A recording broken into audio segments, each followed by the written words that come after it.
"Sorry, sir, but this seat has been reserved for a more important passenger." The words cut through the cabin, just as Adrian Cole set his leather briefcase down beside seat 1A.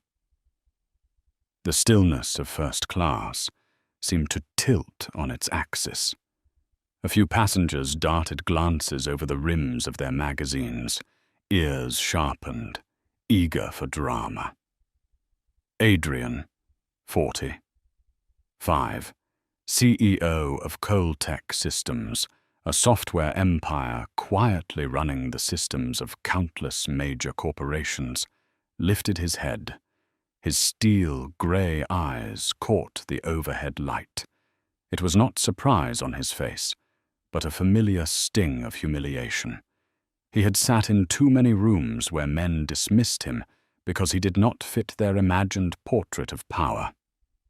Adrian dressed simply: a navy blazer, grey T-shirt, dark jeans, polished leather shoes. No platinum, member badge, no assistant trailing behind, no arrogant swagger. Just a compact carry-on and a folder containing the ink, still drying on a $100 million contract. To others, he looked like a well-dressed man of no particular importance. To those who dared to underestimate him, they were about to learn a painful truth.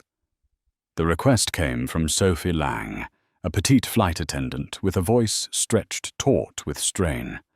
Behind her, leaning casually against the bulkhead, stood a young man with a smirk pulling at his lips. Ethan Ward, 28, a regular VIP, dressed like he was moments away from collecting a trophy for most successful man alive. His pale blue shirt was crisp, designer sunglasses perched on his head, eyes glimmering with entitlement. Adrian's gaze slid from Sophie to Ethan. He heard the whispers clearly. Must be a mistake. No. Looks like they want that man to give up his seat for the kid. That's 1A, the prime spot. For a moment, the cabin became a stage, all eyes on Adrian. He felt a slow burn rising in his chest. An old memory surfaced. 20 years earlier, at an investor dinner, he had been mistaken for an assistant and pushed away from the main table. Back then, he had stayed silent. But here, in seat 1A, silence was no longer an option. "I'm sorry," Adrian said slowly, his voice as steady as forged steel. "But this is my seat. It's printed on my ticket. Booked 3 weeks ago." Sophie faltered, biting her lip, eyes darting toward Ethan, who still wore his faint smirk, as if the game always ended in his favor. He didn't bother to speak, just raised an eyebrow, leaving the dirty work to the attendant. "Mr. Cole," Sophie lowered her voice, almost a whisper. "He is a VIP guest. If you could just step back, it would make things easier for us." The air went cold. Then suddenly, a sharp female voice rang out, firm and indignant. "Nonsense!" Mrs. Harper, a woman in her 60s seated across the aisle, slammed her hand on her tray. "He's in the correct seat. Why should he move just because that boy wants it?" A ripple of murmurs surged through the cabin. Some nodded, others shook their heads. Sophie's cheeks flushed crimson. "Madam, please calm yourself." Adrian leaned forward, locking eyes with Sophie. His stare was calm, but immovable. "And what if I refuse?" Sophie swallowed hard.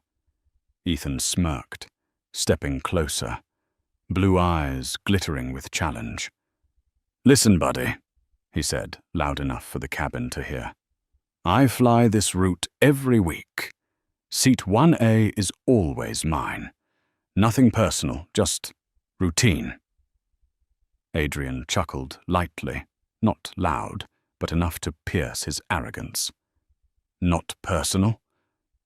His voice dropped, each word cutting.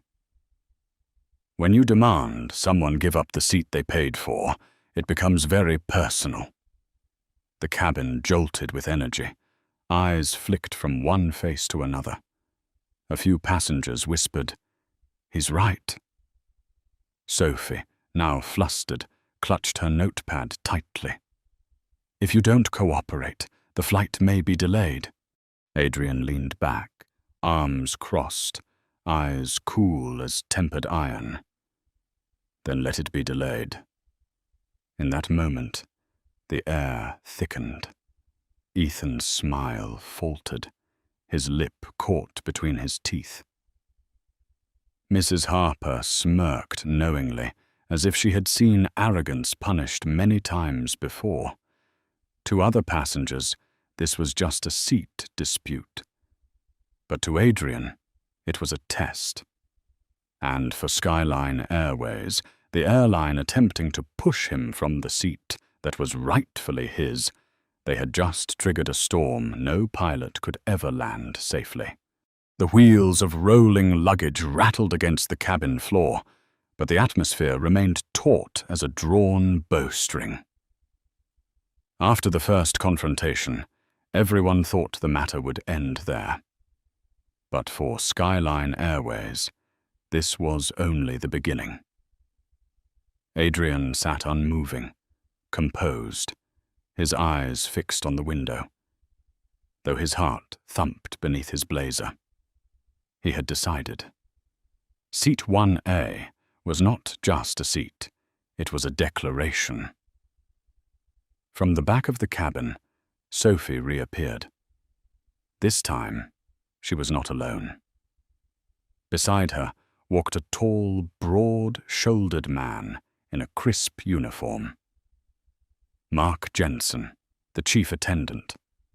His steps were deliberate, each strike of his shoes against the carpet like the drumbeat of an impending clash.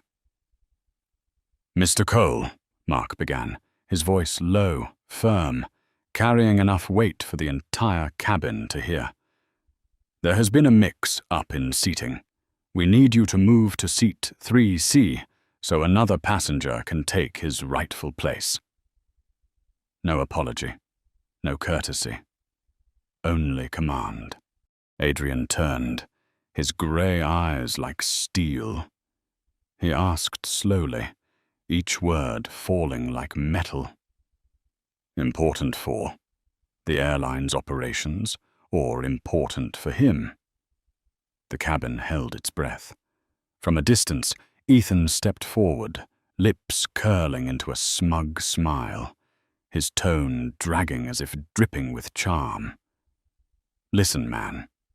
I fly this route every week. Seat 1A is practically mine. Don't make this bigger than it is." Adrian pivoted, meeting his gaze directly. "It is big," he pressed, "when people believe their privilege outweighs others' rights. I paid for this seat. It belongs to me. Simple as that." A ripple of whispers washed through the cabin. Mrs. Harper, the elderly woman across the aisle, raised her voice again. "He's right. This isn't a seat you can just snatch because you feel like it." A man in row 2 nodded, his voice like a gavel. "The ticket decides the seat. That's enough." Mark's brows furrowed. This was not the outcome he expected. The passenger was supposed to shrink, stumble, then stand aside. But Adrian did not budge. Worse, others were beginning to take his side. Sophie intervened, her voice trembling. "Please, everyone, remain calm. We just want the flight to depart on time." "Then," Adrian replied firmly, "let people sit in the seats they paid for. The problem will disappear on its own." Ethan's smirk faltered. He stepped closer, standing near the front row, his gaze drilling into Adrian like a dare. "You really think a few strong words will change anything?" Adrian held his stare, eyes blazing, unflinching. "It changes everything when the one in the right refuses to bow." For a moment, First Class was so silent, the sound of breathing was audible. Adrian's quiet fury clashed with Ethan's arrogance, while the crew hung trapped in the middle. Mark cleared his throat, trying to reclaim authority. "If you refuse to cooperate, we may have to delay this flight, and you will be responsible." Adrian leaned back, arms folded, his tone calm but unyielding. "If that is the cost of defending my rightful seat, I am willing to pay it." The words struck like a hammer. A few passengers chuckled in approval. Others shook their heads, wary of trouble. But no one could deny it. Adrian had transformed a petty squabble into a battle of principle. Ethan spun away, phone in hand, fingers tapping furiously as if summoning help. His grin had vanished, replaced by tight-lipped tension. Sophie and Mark stepped back, exchanging uneasy glances. The situation had slipped out of control. They had not expected a so-called ordinary passenger to defy them so directly. Adrian knew this was only the prelude. They would return, stronger, perhaps with higher authority. But he also knew this. Every minute he remained in Seat 1A was a statement, not just for himself, but for anyone ever forced from their rightful place for the sake of someone more important. Outside the window, the Dallas sky was a perfect blue, sunlight sweeping across the wing. Inside the cabin, tension hummed like a string pulled too tight. Everyone waited for the next move. Adrian inhaled deeply, his gaze distant. He did not know what they would try next, but he knew one thing with certainty. This time, he would not remain silent. And as Skyline Airways kept pushing, they had no idea they were provoking the very man who controlled the software that kept their entire system alive. A push they thought was small was about to unleash a tidal wave. The intercom crackled to life, the chief attendant's voice ringing out, "Ladies and gentlemen, please settle into your seats. We will be departing in just a few minutes." But no one believed her. The air in First Class was dense, every passenger sensing that the play was far from over. Adrian sat upright, hands resting calmly on his lap. Outside, the afternoon sun painted the wing in gold, but inside him there was only ice. He knew this battle was not finished. And indeed, not 3 minutes later, Sophie and Mark returned. This time, they were not alone. Walking beside them was a man in a Navy uniform, his silver nameplate glinting under the cabin lights. The name read clearly, Daniel Ruiz, Ground Supervisor. Daniel strode forward with practiced authority, his polite smile frozen over eyes that were sharp as glass. His voice rang out, loud, deliberate, ensuring every ear in the cabin caught his words. "Mr. Cole, I am the ground supervisor. This will be our final request. You must move to another seat so our priority passenger can take his place." The cabin fell into silence. Magazines were lowered, phones lifted discreetly, ready to record.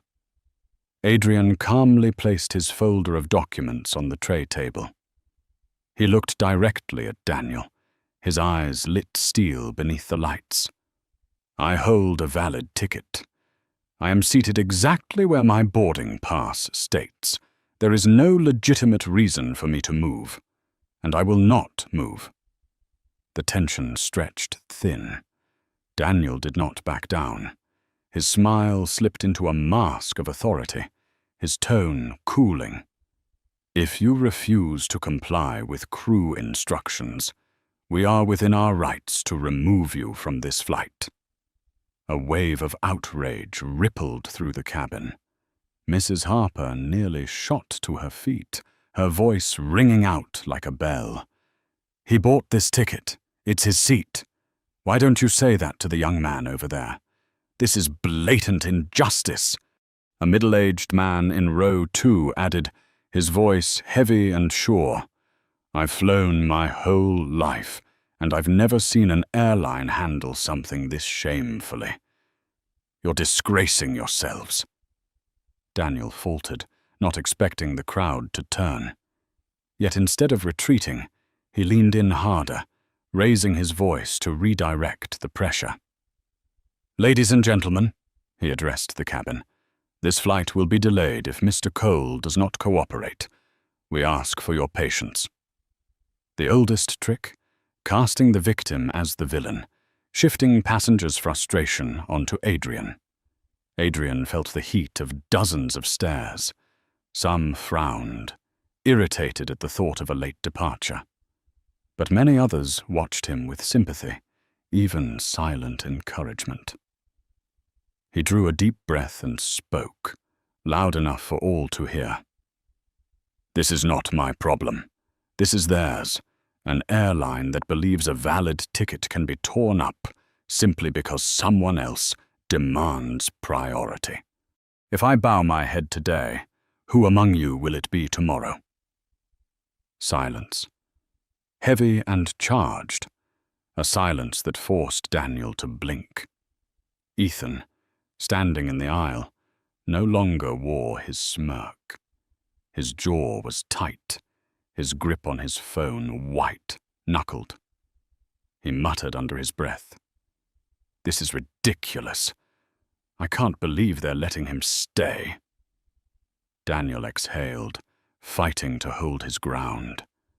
"Mr. Cole, we can escort you off this plane right now. Do not make this harder." Adrian leaned back, his voice low but resonant. "If this is truly a mistake, then the one who should leave is him, not me. Do not force me to pay for an error I did not make." Applause broke out. Not much, but enough for the whole cabin to hear. A younger passenger tapped his fingers against the tray, murmuring, "He's right." Daniel clenched his jaw, his forced smile collapsing. He stared hard at Adrian, then turned on his heel, his voice curt. "Very well. We will make other arrangements." Sophie and Mark followed, their faces strained. Ethan cursed under his breath, hurling a glare at Adrian as if to mark his enemy. Adrian remained still, though his hands were tight fists, his pulse pounding. He had won the small battle, but he knew this was only the prologue.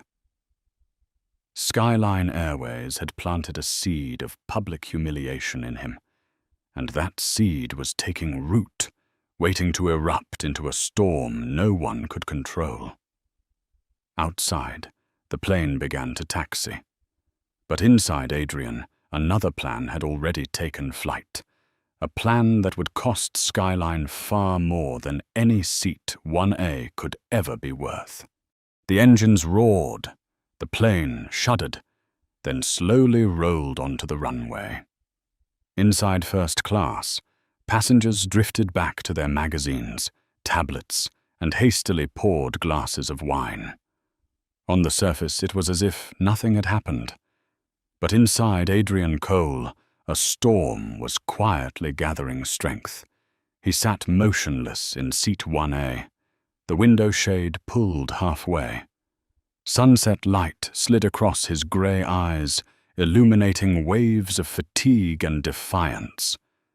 No one spoke, yet Adrian still felt the furtive glances, some admiring, some doubtful, and some annoyed that the flight had been delayed simply because he refused to give up. Ethan Ward, a few rows back, had gone silent. He slumped into his seat, phone in hand, but his rigid shoulders and clenched fists betrayed the anger simmering beneath. Adrian didn't need to look to know. Sophie passed by, forcing a strained smile while avoiding his gaze. She set a tray of water on his table, whispering, "Thank you for your patience." The words felt like a thin cloth draped over a wound still bleeding. Adrian gave a small nod. Nothing more. The plane shuddered, then lifted off the ground. The cabin tilted, and crimson sunlight poured through the windows, casting fierce streaks across his face, like the scars of a battle only just begun. Memories rose up unbidden. 2 decades of climbing through the tech world had made Adrian familiar with being underestimated. He had walked into boardrooms and been mistaken for an assistant. He had pitched projects only to be met with dismissive smirks before contracts silenced them all. He had learned to swallow it, to prove himself with results. But this time was different. This was not a gala or a conference room. This was his paid for seat 1A, taken from him in plain view to favor someone called a VIP. They didn't know who he was, but they were certain he wasn't important enough to sit there. Adrian looked at his hands. His knuckles were still taut from the confrontation. He inhaled deeply, then exhaled slowly. A part of him wanted to let it go, as he had done hundreds of times before. But another part, the part that was growing louder, sharper, burning, whispered, "Not this time. Never again." He pulled a folder from his briefcase and opened it, as if to work. But his eyes never lingered on the numbers or charts. Instead, he saw straight through the pages to the skeleton of Skyline Airways itself, running on the very software built by Coltech Systems, flight scheduling, maintenance, crew management, all of it powered by his platform. A flicker of thought passed through him, quick and electric. His heart raced, but his lips curved into the faintest smile. If they believed a seat could be taken from him so easily, let them learn what real power looked like. The clink of food trays snapped him back. Sophie moved down the aisle, serving others, feigning normalcy. Ethan remained silent, though his sharp eyes occasionally darted toward Adrian. Adrian did not return the glance. He didn't need to. The real battle would not unfold in this cabin. It would erupt where Skyline least expected, in their control rooms, in their data systems, in contracts worth hundreds of millions. Mrs. Harper leaned slightly toward him, whispering across the aisle, "You did the right thing. Sometimes you stand up not just for yourself, but for everyone." Adrian met her gaze and gave a small nod. In her eyes, he saw the familiar fire, the fire of someone who had been pushed aside too many times simply because someone else claimed to matter more. The plane trembled as it pierced the clouds. Passengers slipped into sleep or sank into their screens. Adrian sat upright, eyes fixed on the horizon. The deep violet sky stretched endlessly ahead. He thought it looked exactly like his career path, every storm weathered and another storm waiting. He closed his eyes, but his mind did not rest. He thought of Lucas Grant, The loyal COO who stayed later than anyone at the office. He thought of the engineers, the ones keeping Skyline systems alive in real time. He thought of rivals, always circling, waiting for a crack. And he knew, with one decision, Skyline would tremble to its core. The plane glided on through the sunset. To everyone else, it was just another flight. But for Adrian Cole, this moment was the beginning of a quiet sentence. A sentence for those who dared to treat him as less. San Diego greeted Adrian with a sky painted in deep violet. The landing was smooth, but inside him there was no relief that usually came after a business trip. When the seatbelt sign switched off, passengers rushed to their feet, the clatter of luggage bins and murmur of voices filling the cabin. Adrian remained seated, letting the crowd pass first. He noticed Ethan Ward avoiding his eyes as he stepped into the aisle. The arrogant smile was gone, replaced by a tense face glued to his phone. Across the aisle, Mrs. Harper leaned slightly toward him. She said nothing, only gave a nod heavy with meaning, as though handing a torch to someone who knew how to carry it. Adrian returned her look with quiet gratitude, then rose slowly. The terminal was awash in yellow light, yet to Adrian, everything seemed veiled in mist. He pulled his suitcase behind him. Each step weighted, each footfall echoing the memories of the afternoon. The hesitant voice of a flight attendant, the supervisor's harsh command, Ethan's mocking grin. All those sounds blended into a painful refrain that haunted his thoughts. Outside the gate, a black sedan was waiting. The driver, a middle-aged man with salt and pepper hair, opened the door and smiled warmly. "Good flight, sir." Adrian hesitated. He wanted to reply with the usual curt, "Fine." But his throat tightened. At last, he exhaled, saying only, "We're here." Back at his bayfront home, Adrian left his suitcase by the door, hung his blazer, and sank into a chair in the kitchen. No cabin noise, no probing stares. Just silence and a cold glass of water on the table. Yet the silence did not soothe him. It etched the wound deeper. He sat there, turning the glass in his hand, his mind restless. For years, he had learned to swallow insults, to retreat one step in order to advance two. But tonight, the humiliation would not fade. It had taken root. It demanded an answer. Adrian lifted his gaze, eyes gleaming in the dim light. He knew he was not just a passenger. He was Adrian Cole, founder of Cole Tech Systems, the company powering Skyline Airways' very heart of technology. And Skyline had dared to dismiss him on the very ground they survived on, his system. He picked up his phone. His hand trembled slightly, not with fear, but with anger sharpened into resolve. After 2 rings, a familiar voice answered. Lucas Grant, the COO of Cole Tech, weary but alert. "Lucas," Adrian said, his voice steady and deliberate, each word cutting through the air like a blade. "You're still at the office?" "Yes, I'm reviewing the Phoenix report.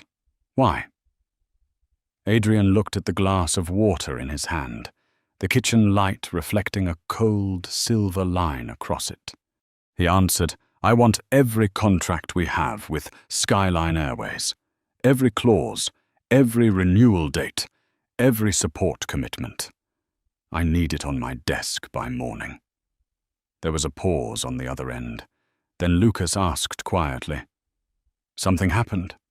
You sound serious." Adrian gave a giraffe, smile, joyless. I'll tell you everything at the meeting. Just remember this. As of tonight, Skyline is no longer our priority. I want us ready for a shift." "A shift to their competitor?"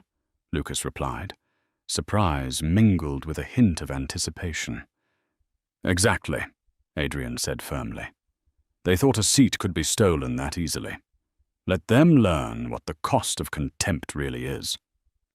The moment he ended the call, silence returned to the kitchen. But this silence was no longer passive.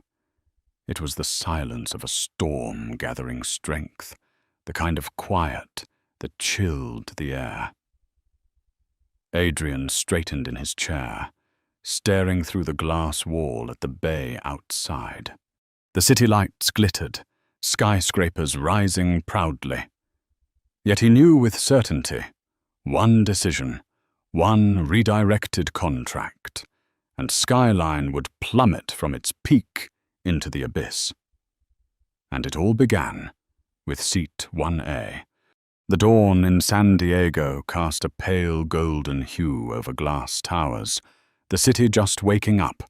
But at 122 Harbor Drive, headquarters of Coltech Systems, the top-floor lights had been glowing since early morning. Adrian Cole walked into the main lobby, sharp in a charcoal suit, his steps heavy yet steady. The receptionist greeted him with the usual respect, but Adrian only gave a brief nod. Today he had no patience for pleasantries. Today was about strategy. The glass doors of the boardroom opened, the scent of freshly roasted coffee lingering in the air. Inside, COO Lucas Grant was waiting, a thick stack of documents spread across the table, laptops open, charts glowing on the screens. Lucas looked up, eyes filled with both concern and anticipation. "I've prepared everything," he said, sliding the papers toward Adrian. "The main contract with Skyline Airways runs until the end of this year. They rely on us for 3 critical systems: flight scheduling, technical maintenance, and crew management. If those systems were to be delayed by even a few hours, their entire operation would fall apart." Adrian sat, flipping through pages, his eyes scanning swiftly. The words reflected in his cold, focused gaze, like chess pieces being arranged on a board. "Do they have alternatives?" Adrian asked. Lucas smirked slightly. "Not in the short term. We hold the only integrated solution at this scale. But," he paused, "there are at least 2 major competitors eager to secure our platform: Aerolink and Pacific Skies. If we shift priority to them, Skyline will collapse within months." Adrian leaned back, fingers interlaced. In the morning light streaming through the glass, his face was calm, but his eyes burned with fire. "They made me an outsider on their own flight," he said slowly, his voice heavy as an iron hammer. "Now I will make them outsiders in their own industry." The atmosphere thickened. Lucas swallowed, then nodded firmly. He was used to Adrian's decisiveness, but this time it felt different. This was fury wearing the mask of strategy. Adrian bent forward, circling a clause in red ink. "From this point on, every support request from Skyline is to be handled at the bare minimum required by contract. No overtime, no priority. They go to the bottom of the list." Lucas scribbled quickly, his eyes flashing cold agreement. "And the competitors?" "Reach out immediately," Adrian instructed. "But quietly. I don't want Skyline to see it coming. Let them realize only when it's too late." Lucas gave a thin smile. "I know exactly who to call." A brief silence hung in the room. Adrian stood and walked to the glass wall, gazing down at the bustling streets below.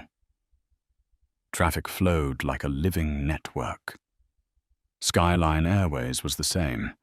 It looked vast and powerful. But Adrian knew that pulling just a few threads would throw the entire machine into chaos. In his mind, the faces replayed.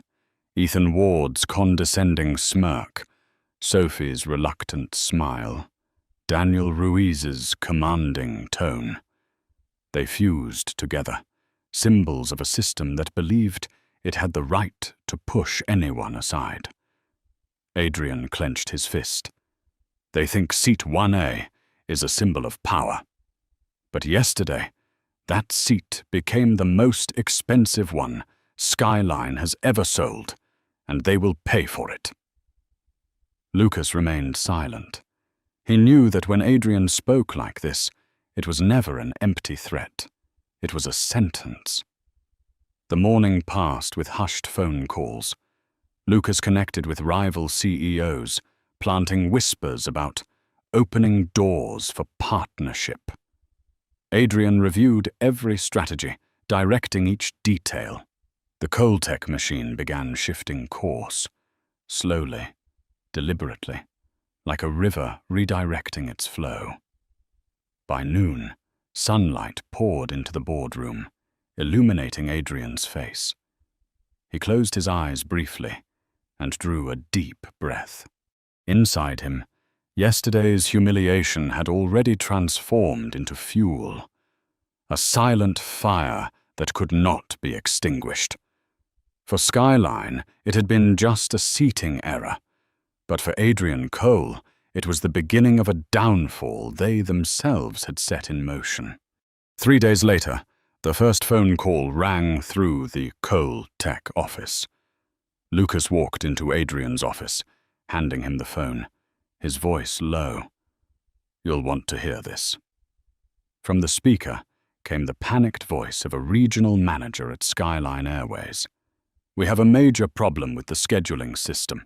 Tomorrow's flights are stuck in the crew assignment queue. Support requests have been sent, but no one has responded. The servers are running slower than usual.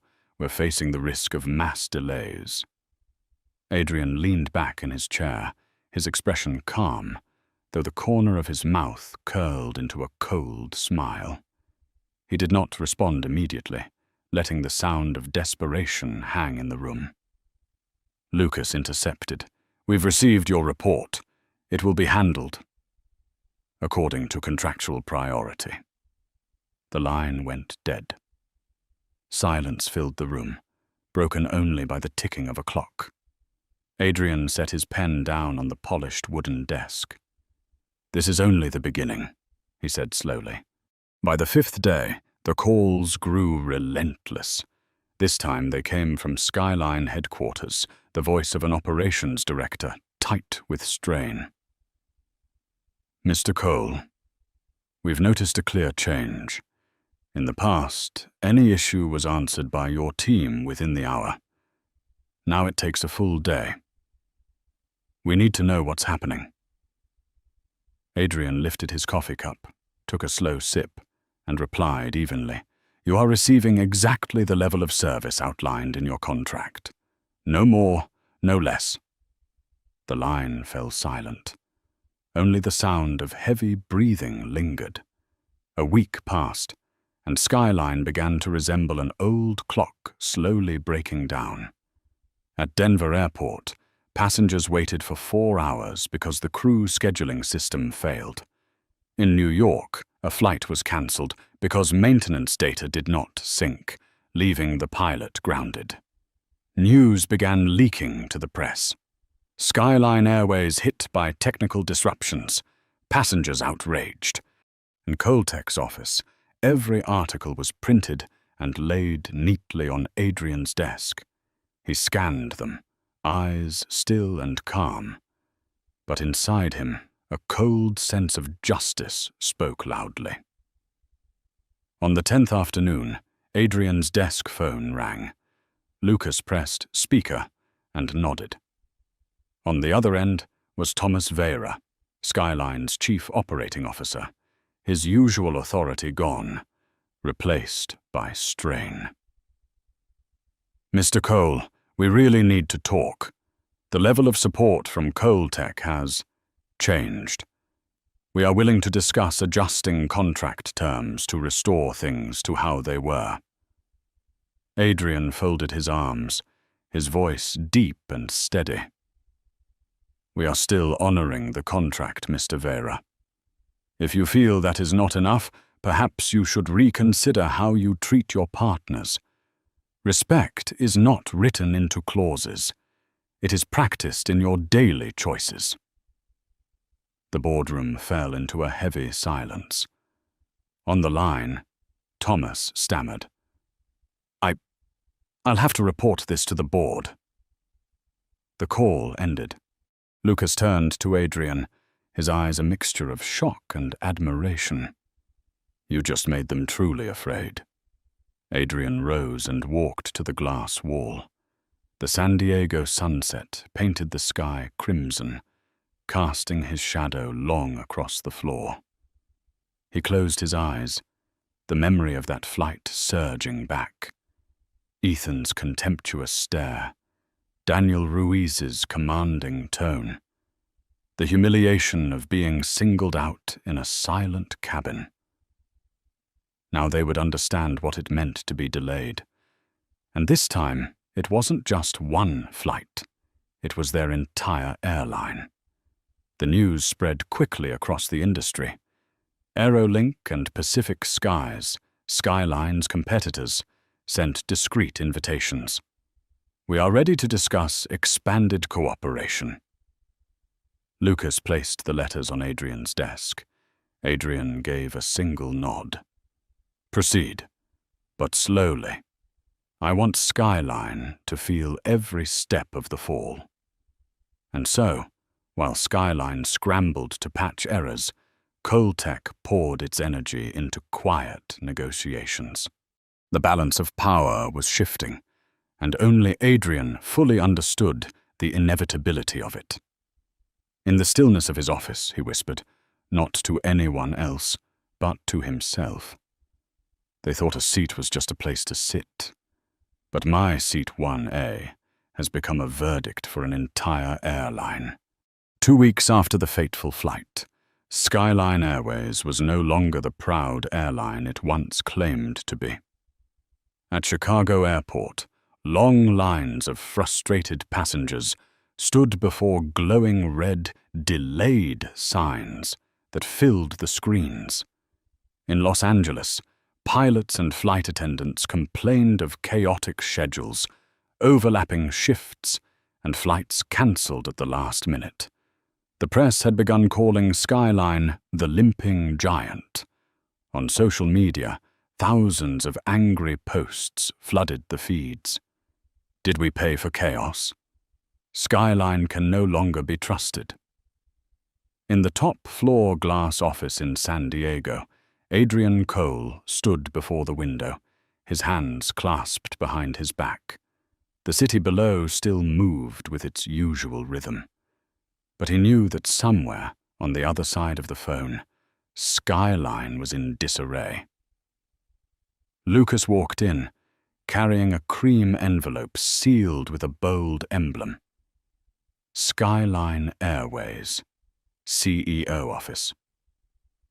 They've sent a letter. Adrian turned, unsurprised. He took the envelope, opened it slowly. Inside were a few typed pages, ending with a jagged blue signature. Dear Mr. Cole, we sincerely apologize for the unfortunate experience you encountered on your recent flight. It was an unfortunate mistake, not reflective of Skyline's commitment to service. We hope for an opportunity to meet and discuss extending our partnership and adjusting terms to ensure mutual satisfaction. Adrian read it once, then again. Each sentence echoed like a knock that had come too late. He set the letter down on the desk, his gaze unshaken. Lucas watched carefully, then asked quietly, Do you plan to reply? Adrian shook his head, his voice cold as steel. Apology after the damage is not apology. It is only proof that they have felt the weight of their own contempt. The next day, a call came directly from Skyline's CEO, Edward Mason. His tone was soft, almost pleading. "Mr. Cole, I want to speak with you personally. What happened was truly regrettable. I cannot allow a small misunderstanding to ruin such an important relationship. Skyline needs Cole Tech now more than ever. We are ready to adjust the contract, increase support budgets, whatever it takes to restore things." Adrian sat still in his chair, his fingers tapping steadily on the polished wood. He let Edward speak, let the words of desperation fall into the air, then answered concisely. "We will fulfill the current contract. But after that, Skyline is no longer a priority for Cole Tech." On the other end, Edward faltered, his voice shaking. You mean to shift to our competitors?" Adrian did not deny it. He released a single sentence, slow and final. "Remember, all of this began with 2 simple words. Your staff could not say, 'Enjoy your flight.'" After the call, Lucas entered, his expression filled with disbelief. "You just refused Skyline's CEO directly?" Adrian turned his chair to face him, eyes sharp. "This is no longer about a flight. This is about how they define human value. They chose the wrong priority, and now they must pay the price." Lucas gave a firm nod, his lips pressed tight. He knew the days ahead would see Skyline sink even deeper. That evening, alone in his kitchen, Adrian poured a glass of water and sat watching the bay's night horizon. The letter of apology lay neatly on the table, the golden lamplight casting shadows over its lines. But to his eyes, it was not remorse. It was a certification that Skyline had finally realized who truly held the power. He closed his eyes, recalling that moment on the flight. Seat 1A, the contemptuous glance, the commanding voice. Then he had been just a passenger, dismissed. Now he was the man deciding whether Skyline would survive or collapse. The seat they tried to take from him that day had become the most expensive seat in their history. 3 weeks after the cold phone call with Skyline's CEO, the American aviation industry was shaken by an unexpected announcement. Cole Tech Systems had signed a strategic deal with AeroLink Airways, Skyline's biggest rival. Financial papers ran bold headlines. "Adrian Cole pulls resources from Skyline, delivers vital technology to its competitor. AeroLink soars with new management systems." Meanwhile, Skyline descended into chaos. At the operations center in their Chicago headquarters, computer screens flashed with errors. Operations directors crowded around the table, their voices firing like gunshots. "We've had 5 cancellations just this morning. Customers are slamming desks at service counters. We've lost control. The tech team says we need to wait 48 hours for Cole Tech to respond." CEO Edward Mason slammed his hand on the table. His face was crimson, sweat dripping from his brow. "How did we let this happen? Who allowed Cole Tech to move to AeroLink?" No one answered. The only sound was the frantic hammering of keyboards. While Skyline burned in San Diego, Adrian Cole sat in Cole Tech's grand boardroom, facing AeroLink's leadership. His hand rested on the new contract, his voice steady. "Cole Tech commits to prioritizing AeroLink in every support.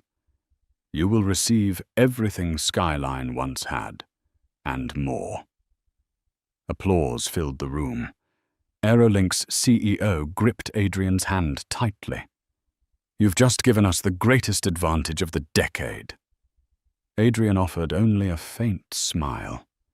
In his eyes there was no triumph, only the calm of a man watching justice operate in its coldest form. News rippled through airport corridors. At ticket counters, one passenger grumbled, "Skyline isn't punctual anymore. Next time I'll fly Aerolink." Another added, "I heard they're running Cold Tech's new system, probably more reliable." Those comments were Skyline's obituary. No courtroom, no accusations. Just the loss of customer trust, and the giant airline plunged into freefall. In the glass office, high above the city, Adrian stood by the window, gazing at the night below. Lucas entered, laying a fresh report on the desk. "Skyline has lost 12% market share in just 2 weeks. Their stock dropped 18%. Aerolink has doubled its bookings." Adrian gave a slight nod, his eyes still on the sky where aircraft lights etched long streaks against the dark. "They are learning the lesson I wanted them to learn." Lucas asked softly, "Do you feel any satisfaction?" Adrian was silent for a moment. In his mind, the memory of that flight resurfaced vividly. The flustered attendant's voice, the supervisor's threats, Ethan Ward's smug smile. He remembered the feeling of being pushed aside in first class, made to feel like an outsider. He turned, his voice low but firm. "This isn't satisfaction.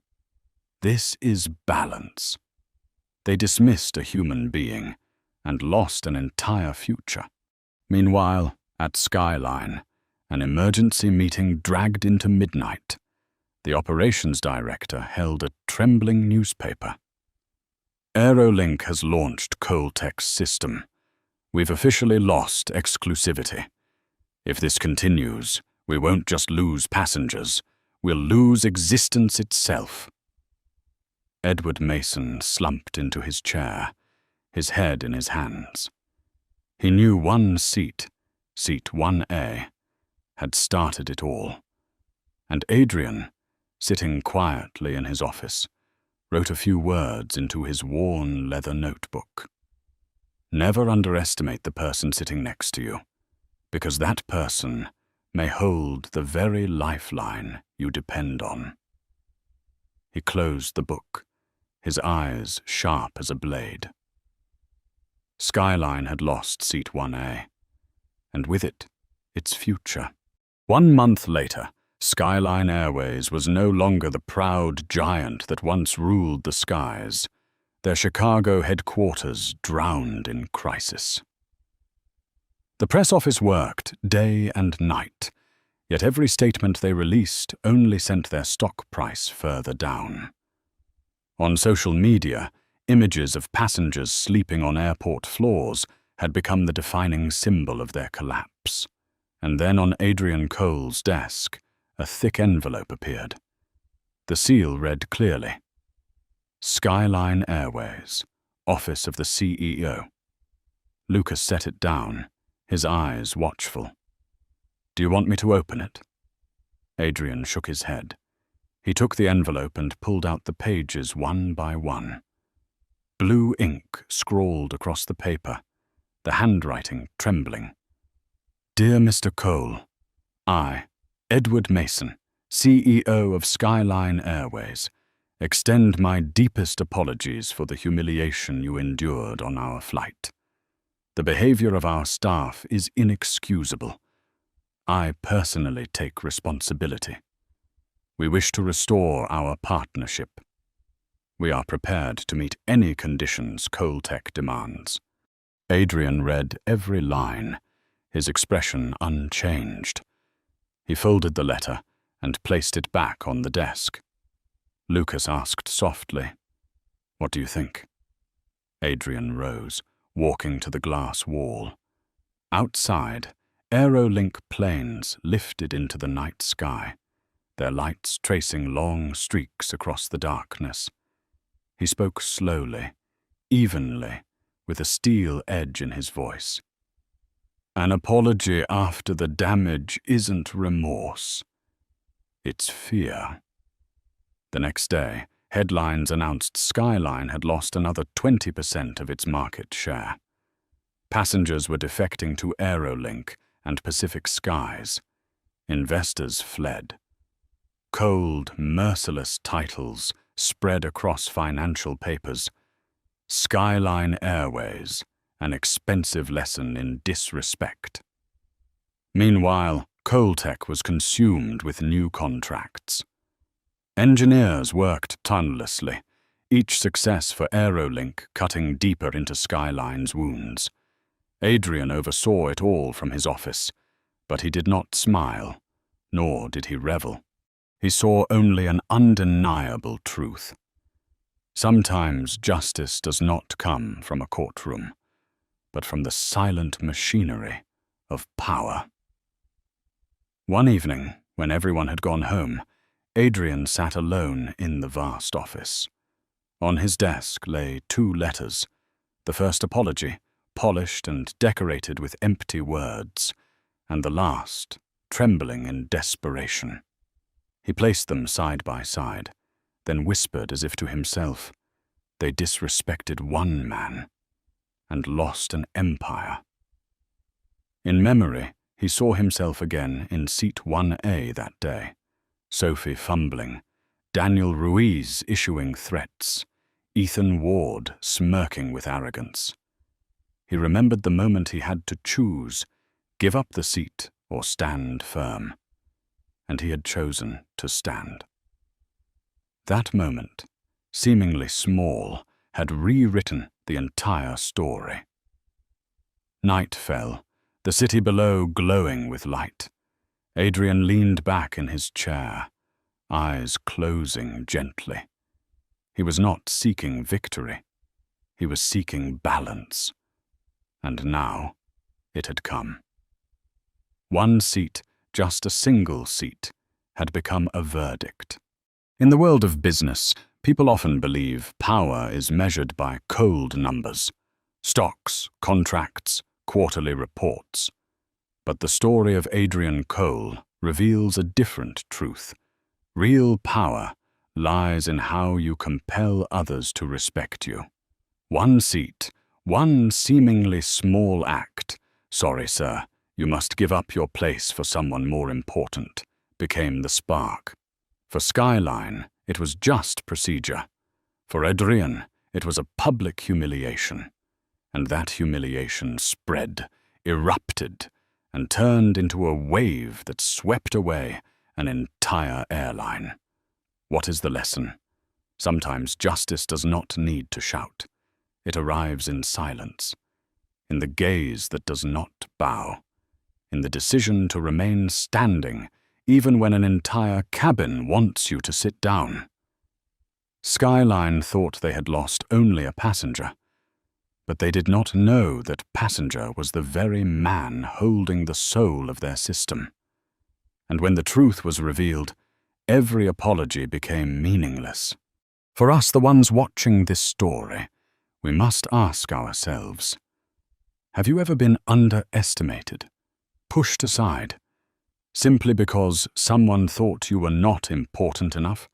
If so, remember, you have more power than you realize. Strength does not always belong to the loudest voice, but often to the quiet resolve. Do not let anyone else decide your worth.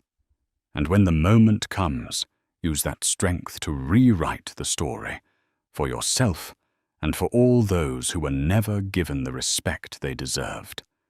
If you believe respect is not a privilege, but a birthright for all of us, hit like on this video. Do not forget to subscribe so you do not miss the next stories, where justice continues to speak in everyday life. And I want to hear from you. Leave a comment with just 2 words: stand tall. Because sometimes Simply holding on to your seat is enough to change the entire world.